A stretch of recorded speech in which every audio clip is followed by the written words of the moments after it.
Hi friends, मैं रोहित कुमार विद्या coaching centre अरनापुर Sasaram Rohtas से।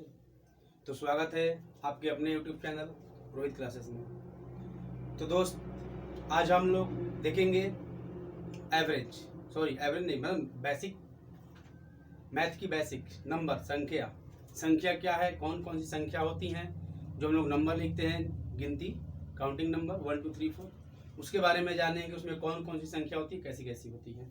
ठीक है, तो चलिए आज हम देखते हैं नंबर के बारे में। नंबर क्या है? संख्या। तो नंबर जो संख्या होता है, संख्या से हम किसी वस्तु की संख्या के बारे में जानते हैं। किसी वस्तु के पहले संख्या सूचक शब्द लगता है, जैसे 1 2 3 4।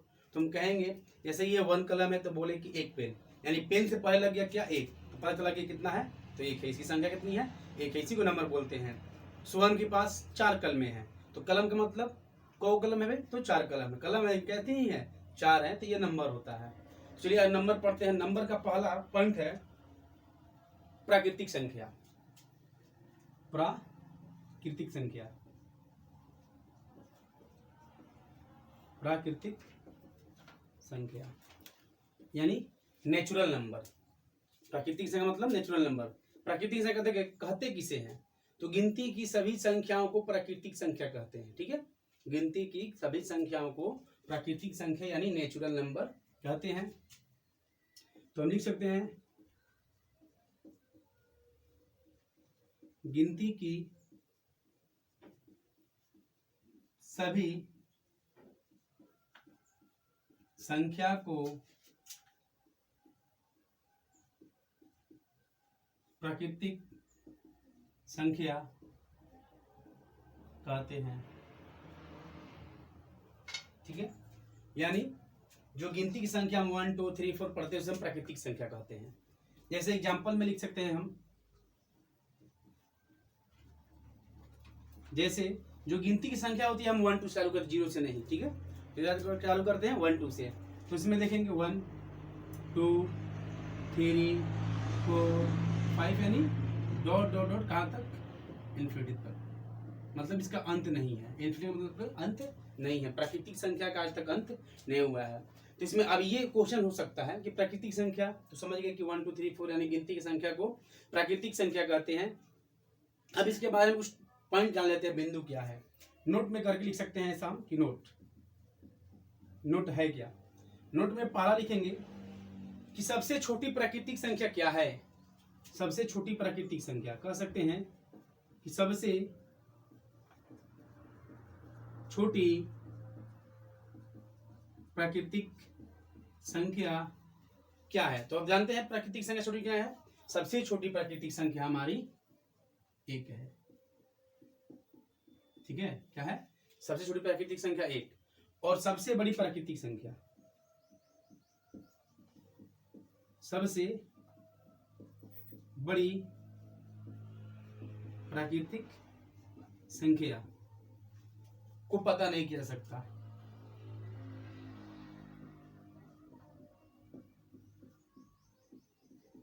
नहीं किया जा सकता है, यानी आज तक सबसे बड़ी प्राकृतिक संख्या पता नहीं चला है। तो प्राकृतिक संख्या क्या है हम समझ गए। ठीक है, मतलब गिनती की सभी संख्याओं को प्राकृतिक संख्या कहते हैं। ठीक है, जैसे में 1 2 3 4 नहीं 100 तक, 100 तो गिनती हम लिखते हैं ऐसे जानकारी के लिए, लेकिन 100 से आगे 101 102 103 104 सब हो सकता है। ठीक है, तो यानी इसका कोई अंत नहीं है। सबसे छोटी प्राकृतिक संख्या एक होती है और सबसे बड़ी प्राकृतिक संख्या पता नहीं किया जा सकता है कि क्या होती है। चलिए तो हम नेक्स्ट पॉइंट पे पढ़ते हैं। प्राकृतिक संख्या के बाद जोड़ लेते हैं हम पूर्ण संख्या यानी होल नंबर। पूर्ण संख्या, पूर्ण संख्या क्या है? यानी होल नंबर। तो होल नंबर गिनती की संख्या को ही पूर्ण संख्या कहते हैं।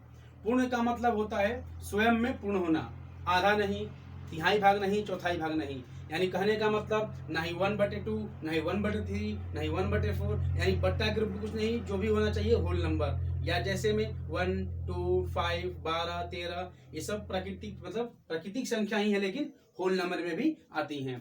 तो लिखेंगे 0 सहित प्राकृतिक संख्या को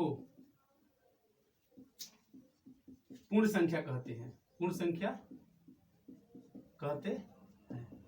ठीक है, मतलब जीरो, जब गिनती की संख्या में जीरो को सम्मिलित कर दिया जाए तो उसे हम पूर्ण संख्या कहते हैं, यानी जीरो सहित प्राकृतिक संख्या को पूर्ण संख्या कहते हैं। तो समझ में आता होगा क्या हम बोलना चाहते हैं। ठीक है, जैसे हम लिखेंगे अब इसका, जैसे जैसे में वही गिनती की संख्या को लिखेंगे, बस आगे एक जीरो आ जाएगा, 0 1 2 3 4 5 6 डॉट डॉट डॉट कहाँ तक, इन्फिनिटी तक। यानी अभी तक पूर्ण संख्या का भी हम अंत नहीं जान सकते हैं। तो यहाँ पे ये हो सकता है, नोट में लिख सकते हैं, जैसे इसमें नोट हम लिखे हुए पहले पॉइंट में प्राकृतिक संख्या में कि सबसे छोटी प्राकृतिक संख्या क्या है, तो पूछ सकते हैं सबसे छोटी पूर्ण संख्या क्या है।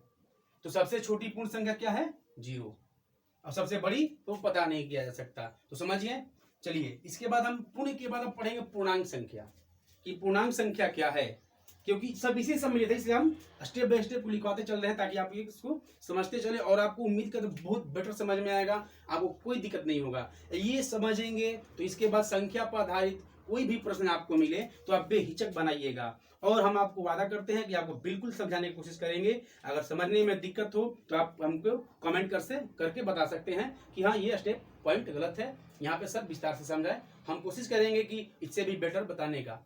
ठीक है, तो बातें हैं पूर्णांक संख्या।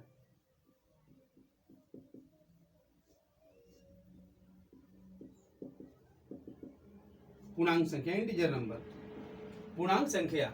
ठीक है, पूर्णांक संख्या में भी कोई ज्यादा बदलाव नहीं है, बस थोड़ा सा स्टेप चेंजिंग है, लेकिन सेम वही संख्या को ही हम लेते हैं। जैसे हम कह दें जीरो सहित धनात्मक और ऋणात्मक यानी निगेटिव नंबर और पॉजिटिव नंबर जब सम्मिलित कर लिए जाए तो उसे हम कहते हैं पूर्णांक संख्या। ठीक है, तो लिख सकते हैं जीरो सहित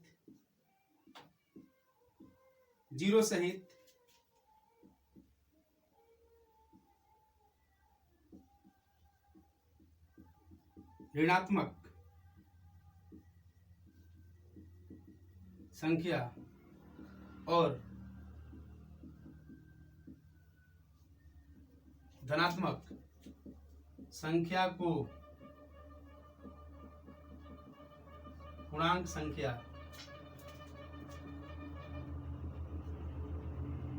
कहते हैं। मतलब जब गिनती की संख्या जो हम 1 2 लिख रहे हैं उसमें एक ऋणात्मक संख्या को शामिल कर लिया जाए। ऋणात्मक संख्या क्या अलग से आती है, नहीं, हम जो गिनती की संख्या लिखते हैं उसमें हम बस आगे माइनस का चिन्ह लगा देंगे। ठीक है, आपको हम समझाते हैं। ये बताइए, जब हम गिनती की संख्या लिखना शुरू करते हैं तो ऐसा तो नहीं है कि हम -1 -2 -1 -2 -3 -4 -5 -6 तो नहीं लिखते हैं। हम लिखते हैं जब भी 1 2 3 4 5 6 7 8 9 10 11 लिखते हैं तो ये हमारा जो है ऋणात्मक पूर्णांक संख्या होगी। क्योंकि संख्या जैसे हम तो पढ़ लिए प्राकृतिक संख्या क्या है, तो प्राकृतिक संख्या काउंटिंग नंबर्स, ठीक है, all counting numbers are called प्राकृतिक संख्या। नेचुरल नंबर कह सकते हैं, all counting numbers is called natural number, यानी गिनती की सभी संख्याओं को प्राकृतिक संख्या कहते हैं। उसी प्रकार ये पूर्णांक संख्या उसी से रिलेटेड है, पूर्ण संख्या उसी से रिलेटेड है, सभी प्राकृतिक संख्या में ही सम्मिलित है। तो अब जीरो सहित जीरो को मिला लिए, ये पॉजिटिव, ये धनात्मक पूर्णांक कहलाएगा, और एक तो ऋणात्मक पूर्णांक। ठीक है, ऋणात्मक पूर्णांक और धनात्मक पूर्णांक दोनों समझेंगे, हम विस्तार समझाते हैं इसके बाद। तो अभी हम जैसे में लिख सकते हैं इस तरह से। ठीक है, जैसे हम लिखें, जैसे में 0 1 2 3 4 5, यानी इसका भी अंत नहीं है इन्फिनिटिव तक। इधर लिखेंगे तो माइनस में -1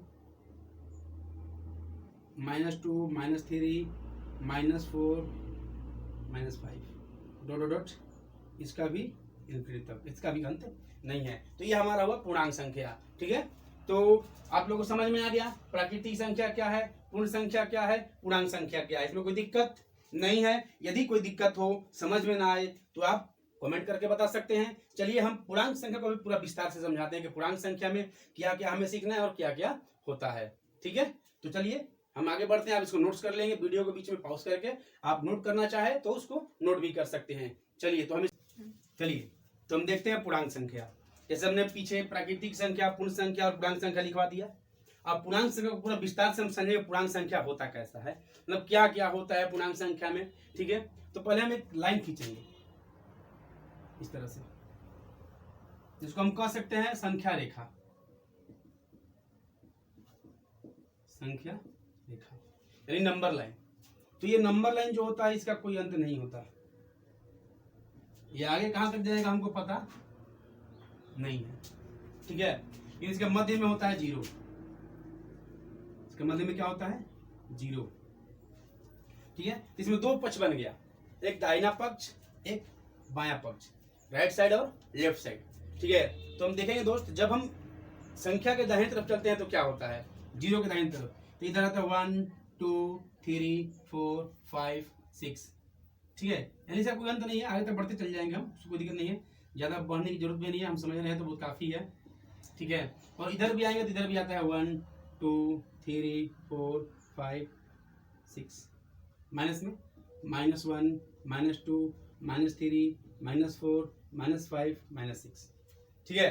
तो देखिए हम इसमें क्या देख रहे हैं कि 0 से जो हम दाहिने तरफ चल रहे हैं वो पॉजिटिव संख्या है, और जो इधर चल रहे हैं वो निगेटिव संख्या है। तो इसमें समझने वाली जरूरत क्या है पूर्णांक संख्या में, ठीक है।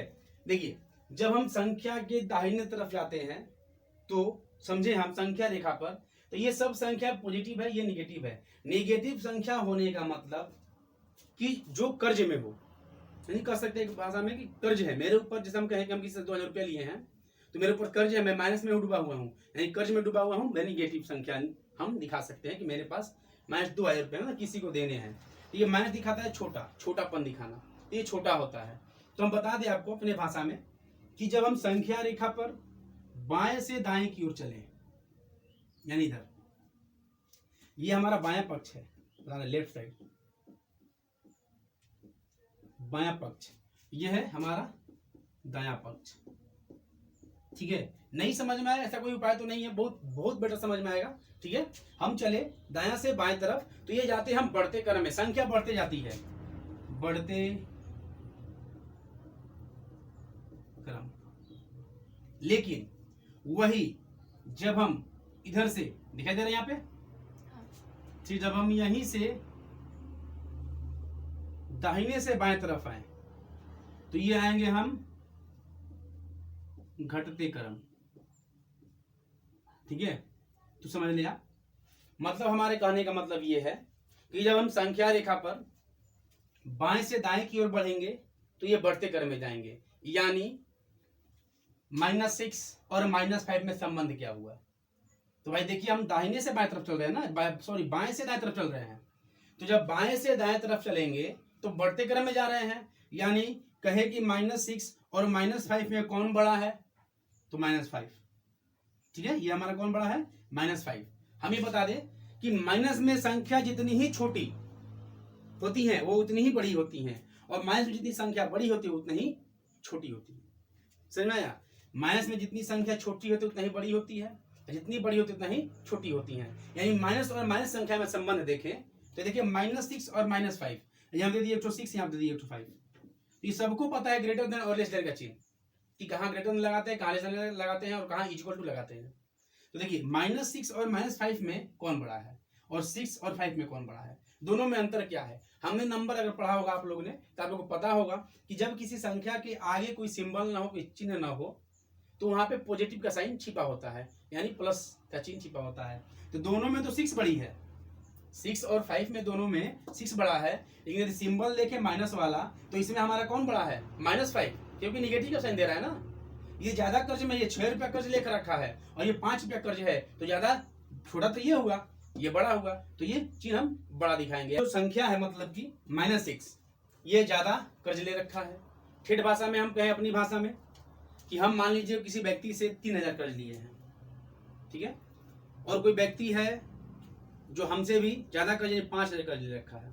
तो ये बताइए ज्यादा कर्ज कौन लिया है, जो व्यक्ति है वो, मैं तो कम लिया हूं ना, तो मैं कम कर्जदार हूं, यानी मैं उससे बड़ा हुआ, वो मुझसे छोटा हुआ, ज्यादा कर्ज ले रखा है ना, तो माइनस निगेटिव साइन करेगा, तो दोनों में हमारा जो नंबर होगा वैसे -5 बड़ा है, ठीक है। यानी इधर से जितना बढ़ते चलेंगे, -6 से बड़ा -5 है, -5 से बड़ा -4 है, -4 से बड़ा -3 है, -3 से बड़ा -2 है, -2 से -1 है, यानी जितना संख्या चलते जाएंगे वो बढ़ते जा रहा है, यानी एक दूसरे से ये बढ़ होते जा रहे हैं। यानी हम संबंध देखेंगे, ये तो हम देख लिए, समझ लिए, हम जानते हैं कि पॉजिटिव साइन से हमेशा बड़ा होते हैं, ठीक है। अब थोड़ा सा समझेंगे, और यहाँ पे हम कि -12 कर दें बड़ा है और ये 0 कर दें दोनों में कौन बड़ा है? ऑफ कोर्स जीरो बड़ा है, क्योंकि एक भी कर्ज नहीं ले रखा है, ये जीरो है, ये तो -12 पे कर्ज है, नेगेटिव साइन शो कर रहा है। तो ये क्या है? हमारा छोटा है और ये बड़ा है, यानी कोई भी निगेटिव संख्या ले ले वो जीरो से हमेशा क्या होगा? छोटा ही होगा, जीरो हमेशा बड़ा होगा। लेकिन ये सभी संख्याएं पॉजिटिव वाली सभी संख्याओं से क्या होती है? हमेशा छोटी होती है। यानी कह दें कि 500 रुपया ले लेते हैं, वो भी माइनस में, माइनस साइन शो कर रहा है, और यहाँ पे ले ले हम 1 रुपया, तो दोनों में कौन बड़ा है? तो जाहिर सी बात है 1 रुपया, क्योंकि भाई धनात्मक है, ये बड़ा ही होगा, बड़ा होना। अगर आपको समझ में भी ना आए तो सीधा समझे कि यदि प्लस का जो तुलना माइनस वाली संख्या के साथ किया जाए तो हमेशा प्लस वाली संख्या माइनस वाली संख्या से हमेशा बड़ी होती है, चाहे प्लस वाली संख्या माइनस वाली संख्या से छोटी ही क्यों ना हो। जैसे यहाँ पे देख सकते हैं -500, ये 500 बहुत बड़ा अमाउंट है और ये 1 रुपये, लेकिन बड़ा कौन है? तो ये क्यों? क्योंकि माइनस का चिन्ह इसके साथ लगा है, इसके साथ पॉजिटिव का चिन्ह लगा है, इसलिए हमेशा ये छोटा रहेगा। ठीक है, लेकिन यही संबंध ये माइनस वाली संख्या के साथ किया जाए, जैसे मैं कहते माइनस में 1200, अब कहें इसमें बताइए, यहां पे हम ले लिए क्या? माइनस में 900, दोनों में कौन बड़ा है? तो ये भाई जाहिर सी बात है ये बड़ा है। तो हम अभी जस्ट बताए हैं कि माइनस में संख्या जितनी ही बड़ी होती है उतनी ही छोटी, और माइनस जितनी छोटी उतनी ही बड़ी, यानी दोनों में ये बड़ा है। ठीक है, कोई भी हो, कोई दिक्कत नहीं है। हम देखें फिर दिखाते हैं यहाँ पे -24, यहाँ पे दिए -32, दोनों माइनस वाली संख्या कौन बड़ी है? -24। तो क्लियर समझ में आ जाता होगा। ठीक है, तो आपको समझ में आएगा, क्लियर, कोई दिक्कत नहीं है। बस आप दिमाग में इतना बैठा के रखें कि माइनस में संख्या चाहे जितना ही बड़ी हो, ठीक है, वो उतना ही छोटी होती है, और जितना ही छोटी होती है वो उतना ही बड़ी होती है। इसके समझने में आपको कोई दिक्कत नहीं होना चाहिए। और चलिए हम आगे बढ़ते हैं इसके। तो इसके हम आगे बढ़ेंगे तो अभी हम संख्या रेखा पर ये जान चुके हैं कि जब बायां से दायां ओर चलेंगे, बायां पक्ष में चलेंगे तो बढ़ते क्रम में, और जब दाएं से बाएं ओर चलेंगे तो घटते क्रम में। यानी 6 से छोटा 5, 5 से छोटा 4, 4 से 3, 2 से 1, 1 से 0, और 0 से बाकी ये सब छोटे। ठीक है, कोई दिक्कत उससे नहीं है। अब देखिए आप कहते क्या है, ये पूरी संख्याओं को जब सम्मिलित कर लिया जाए उसे कहते हैं पूर्णांक, पूर्णांक संख्या। लेकिन पूर्णांक संख्या को 2 भाग में बांट दिया गया है। इधर वाली जो पॉजिटिव साइन वाली संख्या है, ठीक है, ये जो पॉजिटिव साइन दिखा रही है संख्या, इसको हम बोलते हैं धनात्मक पूर्णांक, धनात्मक पूर्णांक। इसको बोलते हैं ऋणात्मक पूर्णांक।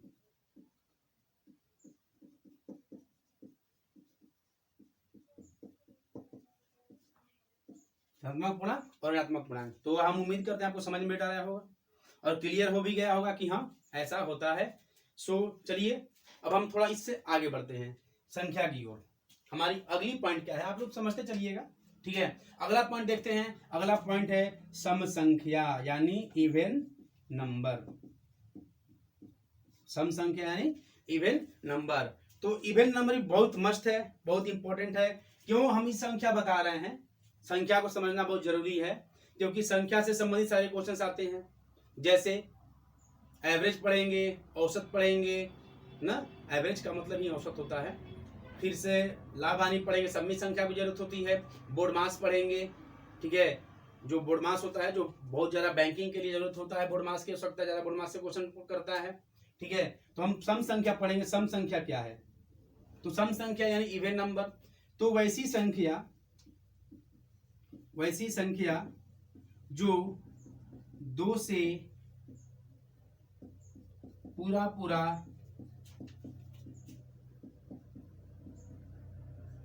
विभाजित हो जाए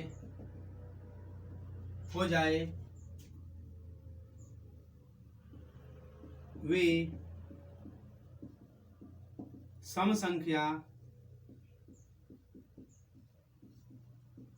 कहलाती हैं। मतलब वैसी संख्या जो 2 से पूरा विभाजित हो जाए उसे क्या कहते हैं? हम सम संख्या कहते हैं। ठीक है, जैसे में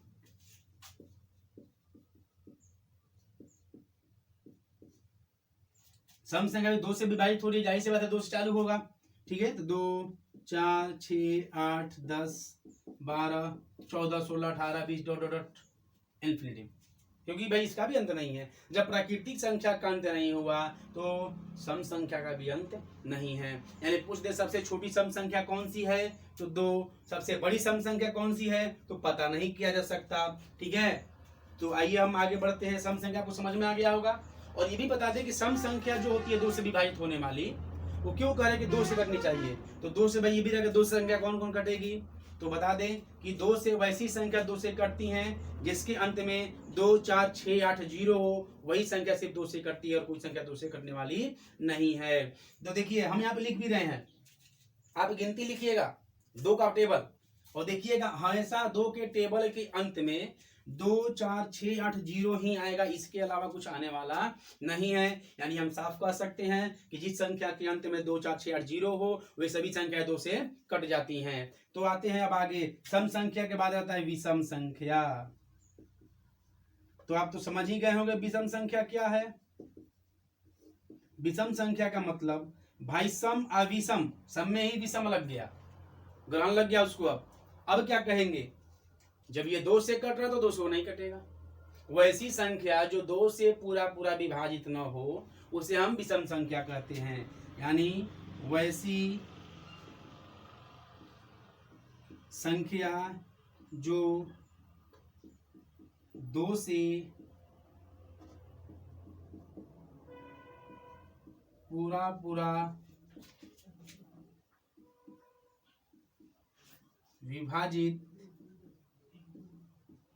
न हो उसे विषम संख्या कहते हैं। ठीक है, वैसी संख्या जो 2 से पूरा पूरा विभाजित न हो उसे कहते हैं विषम संख्या कहते हैं।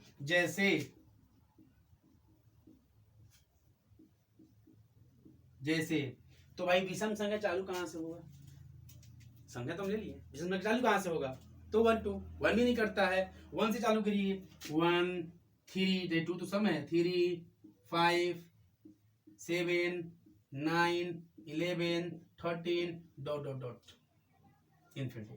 यानी विषम संख्या का भी अंत नहीं है।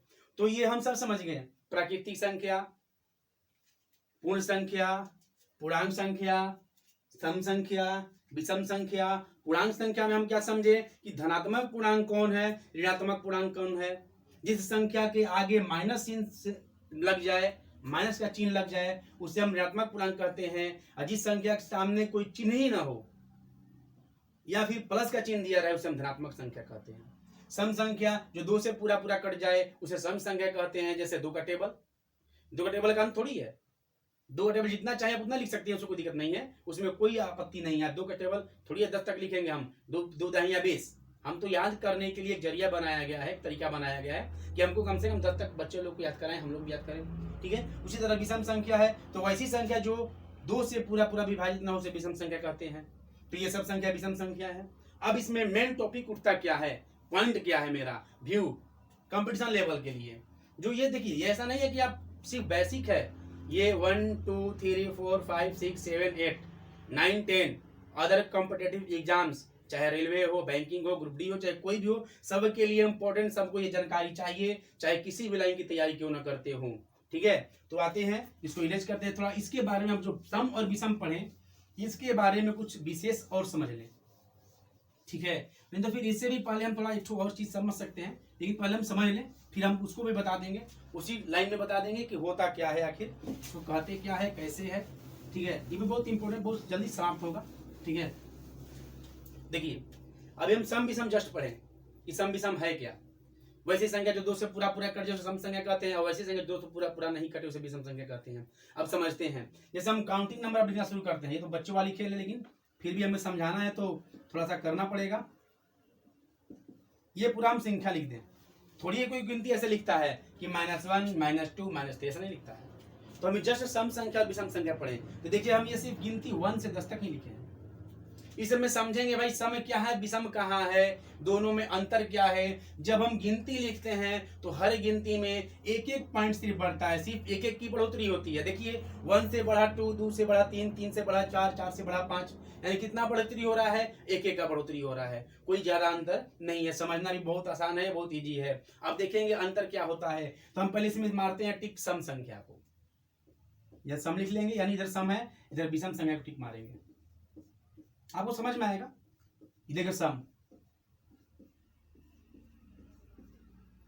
तो ध्यान दीजिएगा, सम संख्या पर टिक मार दिए, 2, 4, 6, 8, 10, 12, 10 तक।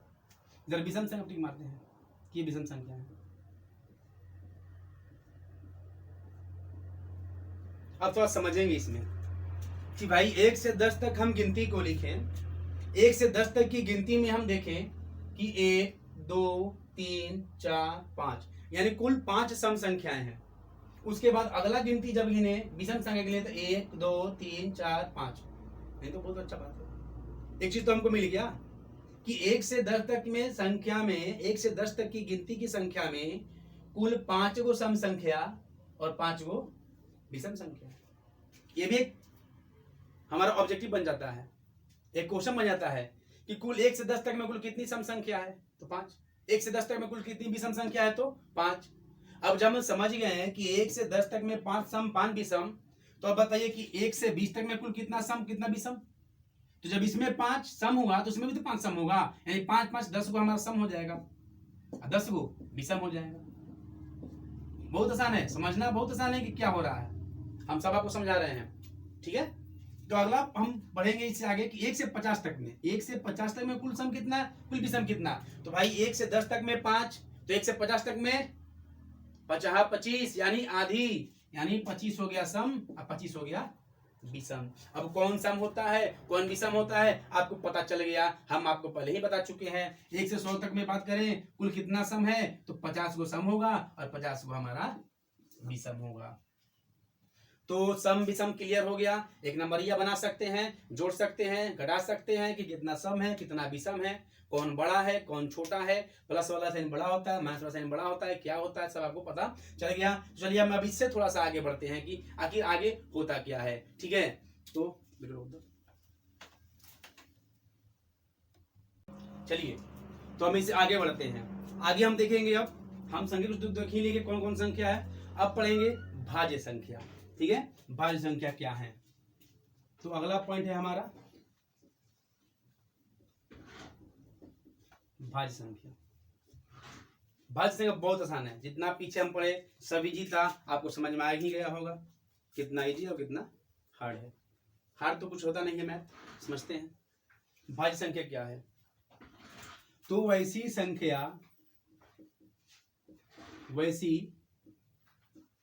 संख्या जो एक और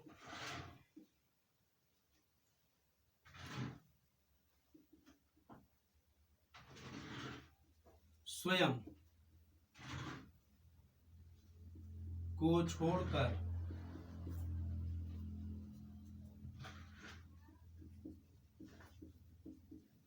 छोड़कर किसी दूसरे संख्या से पूर्णतः विभाजित हो जाती हैं वे भाज्य संख्या कहलाती है। यानी आपको क्लियर समझ में आ गया होगा कि वैसी संख्या जो एक और स्वयं को छोड़कर किसी दूसरे संख्या से पूर्णतः विभाजित हो जाए उसे भाज्य संख्या कहते हैं। कहने का मतलब कुछ कुछ संख्या ऐसी होती हैं जो सिर्फ एक से कटती हैं या किसी दूसरे से कटती हैं और अपने आप से भी कटती हैं, लेकिन कुछ संख्या सिर्फ ऐसा होता है ढीठ, समझते हैं, और यार बहुत ढीठ है, बहुत ये है मतलब कहने का, यानी या तो एक से कटेगा या तो खुद से कटेगा लेकिन दूसरे से नहीं कटेगा, उस संख्या को हम कहते हैं भाज्य संख्या। लेकिन अभी हम पढ़ रहे हैं भाज्य संख्या, तो भाज्य संख्या समझेंगे। भाज्य संख्या वही संख्या होती है जो एक से कटे और स्वयं अपने आप से कटे और दूसरे से भी कट जाए, ठीक है। कहने का मतलब कोई भी ऐसी दुनिया की संख्या नहीं है जो एक से न कटती हो, सभी संख्याएं 1 से कटती हैं, 2 हो, 5 हो, 6 हो, 8 हो, 10 हो, 12 हो, 75 हो, 15 हो, 20 हो, तो कुछ भी हो, वो सब संख्या 1 से कटेंगी। तो ये तो बात की बात रही, 1 को छोड़ देते हैं। अब रहा स्वयं, मतलब क्या, जैसे 5 को 5 से भाग तो कटेगा एक बार में, मतलब स्वयं से भी कोई संख्या कटती है, स्वयं अपने आप से कोई तो संख्या कट नहीं सकती है। तो जैसे में इसका आप लिखेंगे, जैसे वैसी कितनी संख्याएं हैं, ठीक है, भाज्य संख्या जो क्या होती हैं, हमारा 1 से और स्वयं से कटती हैं, दूसरे से भी कट जाती हैं, ठीक है, उसे हम भाज्य संख्या कहते हैं। तो हम लिखते हैं इसको पहले कि कौन कौन सी होती हैं। तो 1 से कटने वाली और स्वयं से कटने वाली संख्या भाज्य संख्या कहलाएंगी। तो यहाँ पर हम लिखना शुरू करेंगे।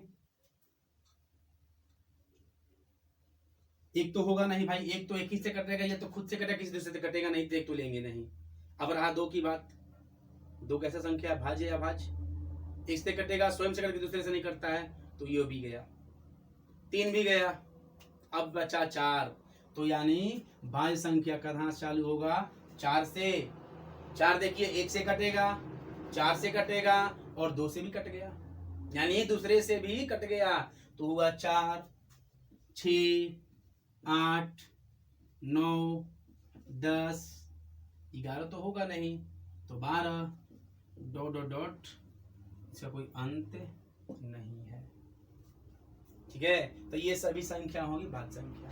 आप चाहे तो लिख करके काउंट कर सकते हैं कि 1 से 100 तक में कुल कितनी भाज्य संख्या होगी और कितनी अभाज्य संख्या होगी, ठीक है।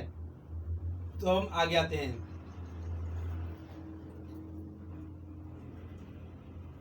अब बढ़ते हैं अभाज्य संख्या।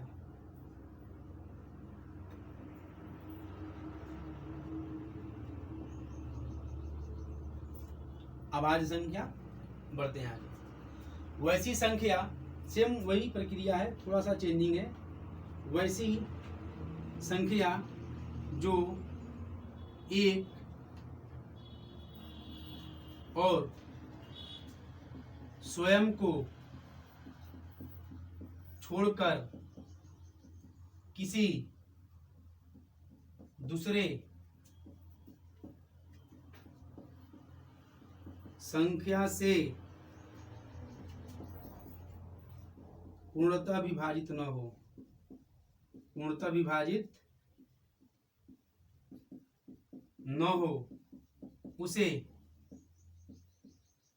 अभाज्य संख्या कहते हैं। मतलब वो था कि 1 और स्वयं को छोड़कर दूसरे से भी पूर्णतः विभाजित हो जाए, यह है कि 1 और स्वयं को छोड़कर दूसरे से भी विभाजित न हो, उसे हम क्या कहते हैं, अभाज्य संख्या कहते हैं।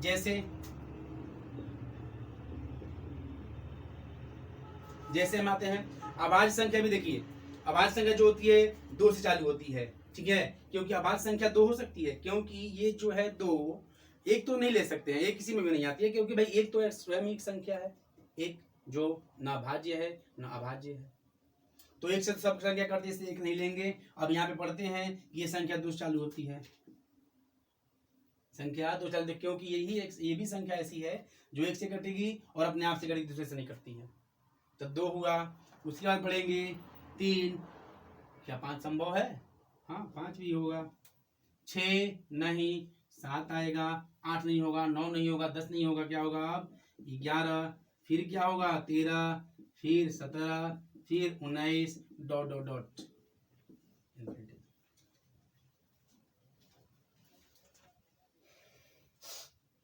तो समझ गए कितनी अभाज्य संख्या है। अब चाहे तो पूरी अभाज्य संख्या भी लिख सकते हैं, हम टोटल अभाज्य संख्या लिख देते हैं कि कितना होती है, ठीक है। तो हम लिखे जैसे 2, 3, 5, 7, 11, 13, 17, 19, 13, 17, 19, 23, 29, 31, 37, 41, 43, 47, 53, 59, 61, 67, 71, 73, 89, 83, 89, 97, ये सब हमारा क्या है, अभाज्य संख्या है। यानी कह सकते हैं कि 1 से 100 तक के बीच में कुल कितनी अभाज्य संख्याएं होती हैं। तो ये भी क्वेश्चन बन सकता है कि नोट में लिख सकते हैं आप लोग, लिखना हो तो नोट में कि 1 से 100 तक के बीच कुल 25 अभाज्य संख्या होती है। तो अभाज्य संख्या जब हमको पता चल गया तो भाज्य संख्या पता चल गया कितने होती हैं। ठीक है, भाज्य संख्या जब ये 25 हुआ तो बाकी संख्या बचा है 75, तो क्या 75 हमारा भाज्य संख्या हो जाएगा? नहीं, क्योंकि भाज्य संख्या में आगे के 3 छोड़ चुके हैं। 72 संख्या ऐसी हैं जो कहाँ है हमारी भाज्य संख्या हो सकती है। ठीक है, तो आप समझ गए होंगे कितना भाज्य क्या अभाज्य सब। तो आज हम क्या क्या पढ़े संख्या में? प्राकृतिक संख्या, पूर्ण संख्या, पूर्णांक संख्या, सम संख्या, विषम संख्या, भाज्य संख्या, अभाज्य संख्या। कल हम इससे भी आगे बढ़ेंगे। ठीक है, आज के लिए इतना ही बहुत काफी है।